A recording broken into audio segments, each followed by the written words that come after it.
Kombet e Bashkuara kanë ngritur alarmin për pasojat e rënda ekonomike të konfliktit në linjën e mesme, duke paralajmëruar se deri në 4 milion njerëz mund të bien në varfëri.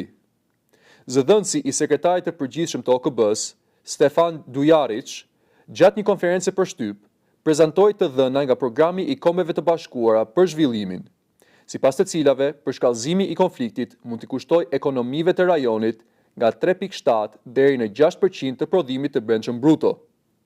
Kjo përkthehet në humbje që variojnë nga 120 deri në 194 miliard dollar, një shifër që tejkalon rritjen totale ekonomike të arritur gjatë vitit 2025 në rajon.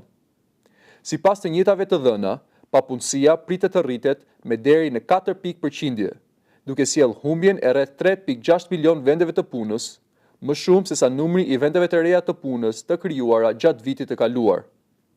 Konflikti, që nisi në fund të shkurtit me sulme ajrore të përbashkëta të Shteteve të Bashkuara dhe Izraelit ndaj objektivave në Iran, ka vijuar me sulme të ndërsjella.